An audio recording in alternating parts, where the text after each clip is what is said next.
नमस्कार दोस्तों, मैं हूं कास्ट अकाउंटेंट लक्ष्मण कुशवाहा। आज का हमारा टॉपिक है उपहारों पे टैक्स का ट्रीटमेंट क्या है। अर्थात कोई हमें उपहार गिफ्ट मिलता है तो उसका टैक्स ट्रीटमेंट क्या है। तो आइए पहले हम जानते हैं कि उपहार क्या है। टैक्स की लैंग्वेज में, टैक्स की भाषा में उपहार किसको कहते हैं।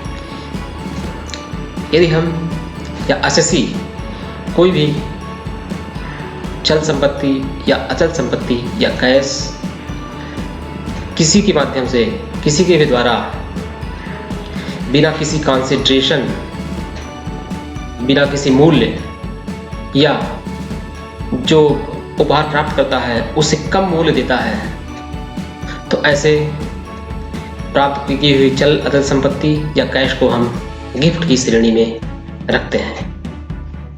तो आइए हम देखते हैं इसका टैक्स ट्रीटमेंट क्या है। यहाँ पर कुछ ऐसे व्यक्ति भी होते हैं जिनसे उपहार मिलने पे हमें टैक्स नहीं देना पड़ता है या उन पर टैक्स नहीं देना पड़ता है। तो पहले हम चर्चा करते हैं ऐसे कौन कौन से मौके हैं या ऐसे कौन कौन से व्यक्ति हैं जिनसे हमें गिफ्ट मिलने पे टैक्स नहीं देना पड़ता है। उसमें पहला है गिफ्ट फ्रॉम रिलेटिव। अर्थात यदि यहाँ पर रिलेटिव का मतलब है या रिश्तेदारी का मतलब है पति, पत्नी, भाई, बहन, माता, पिता या पति या पत्नी के पूर्वज, इन सभी लोगों में से किसी से भी गिफ्ट मिलता है तो वो कर दायरे से मुक्त होता है। नंबर 2, शादी के मौके पर प्राप्त हुआ कोई भी गिफ्ट, अर्थात अपनी शादी के मौके पे प्राप्त किया हुआ कोई भी गिफ्ट, कोई भी उपहार कर के दायरे से बाहर होता है। लेकिन शादी के अलावा किसी अन्य मौके पे, अर्थात बर्थडे, जन्मदिन या और किसी फंक्शन पे मिला हुआ कोई भी उपहार टैक्स के दायरे में आता है। नंबर 3, यदि हम किसी के विल के द्वारा हम कोई गिफ्ट प्राप्त करते हैं या पूर्वजों से कोई गिफ्ट प्राप्त करते हैं उनके एक्सपायर करने पे, तो ऐसे भी गिफ्ट टैक्स के दायरे में नहीं आते हैं। अब कुछ बॉडीज़ भी हैं जिनसे गिफ्ट मिलने पे टैक्स का ट्रीटमेंट या टैक्स उन पे नहीं देना पड़ता है। ऐसी बॉडीज़ हैं जैसे DDA, Delhi development authority, ADA, Allahabad development authority या और बहुत सारी बॉडीज़ हैं इस टाइप की। उनसे गिफ्ट मिलने पे हमें टैक्स नहीं देना पड़ता है। चैरिटेबल ट्रस्ट से हमें कोई भी गिफ्ट मिलता है तो वो भी कर से मुक्त होता है। ऐसे कोई भी चैरिटेबल ट्रस्ट जो अंडर सेक्शन 12 रजिस्टर्ड है, उनसे भी गिफ्ट मिलने पे हमें टैक्स उस पर नहीं देना पड़ता है। तो अभी तक हम चर्चा कर रहे थे किन व्यक्तियों से टैक्स मिलने पे हमें टैक्स, किन व्यक्तियों से गिफ्ट मिलने पे हमें टैक्स नहीं देना पड़ता है। लेकिन दोस्तों, मैं यहाँ बताना चाहूँगा कि हमें कोई भी जो गिफ्ट मिलता है हम उसको गिफ्ट डीड के द्वारा अवश्य प्राप्त करें। अब आइए चर्चा करते हैं कि हम किन से गिफ्ट मिलने पे हमें टैक्स देना पड़ेगा।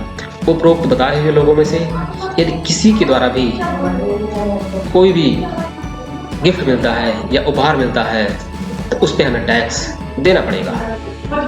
तो आइए उसकी हम चर्चा करते हैं। टैक्स पर्पज के लिए हम उपहार को 3 श्रेणियों में रखते हैं। नंबर 1 कैश, नंबर 2 चल संपत्ति, नंबर 3 अचल संपत्ति। कैश, यदि पूरे साल भर में हमें कैश एक बार में या कई बार में 50,000 रुपये से अधिक उपरोक्त बताए हुए लोगों के अलावा किसी से भी मिलता है तो सारा ही अमाउंट टैक्स की श्रेणी में आएगा। अर्थात जो भी हमें 50,000 से अधिक जो भी हमें अमाउंट मिला है, सारा ही 50,000 से अधिक है तो सारा ही अमाउंट टैक्स के दायरे में आएगा। नंबर 2 चल संपत्ति। नंबर 2, चल संपत्ति। यदि हम चल संपत्ति एक बार में या बार बार में पूरे साल भर में 50,000 रुपये से अधिक की प्राप्त करते हैं तो वो सारा ही अमाउंट टैक्स के दायरे में आएगा। और यदि हमने चल संपत्ति के लिए कोई मूल्य दिया है तो जो हमने मूल्य दिया है उससे अतिरिक्त जो हमने लाभ पाया है वो कर के दायरे में आएगा। इसी तरह अचल संपत्ति, यदि कोई हमने अचल संपत्ति प्राप्त की है चाहे एक बार में और उसकी कीमत 50,000 रुपये से ज़्यादा है तो वो कर के दायरे में आएगी। यदि हमने कोई मूल्य दिया है तो जो हमारे मूल्य दिए होने से अधिक जो हमने लाभ प्राप्त किया है वो भी कर के दायरे में आएगी। तो ये रहा दोस्तों टैक्स ट्रीटमेंट ऑफ गिफ्ट, अर्थात उपहार का हमें टैक्स में कैसे ट्रीटमेंट करना है। फिर से एक बार मैं यहाँ दोहराना चाहूँगा, 50,000 रुपये से अधिक हम कैश, चल संपत्ति या अचल संपत्ति रिसीव करते हैं तो वो सभी कर के दायरे में आएंगे। एक बार फिर से मैं यहाँ कहना चाहूँगा, यदि आप उपरोक्त बताए हुए व्यक्तियों के अलावा किसी से भी कोई भी गिफ्ट रिसीव करते हैं तो आप ज़रूर गिफ्ट डीड बनवाएं ताकि हम उसको टैक्स ट्रीटमेंट करते समय उसको हम क्लेम कर सकें, अर्थात ये हमें गिफ्ट मिला हुआ है और इस पे हमारा टैक्स का क्या, या हमें इस पे टैक्स देना है या नहीं देना है। तो दोस्तों ये रहा कि हम उपहारों को टैक्स में ट्रीटमेंट कैसे करें। अगर आपको कोई डाउट हो तो ज़रूर कमेंट बॉक्स में लिखें और यदि मेरा वीडियो पसंद आया हो तो ज़रूर लाइक करें, शेयर करें, सब्सक्राइब करें। धन्यवाद, नमस्कार।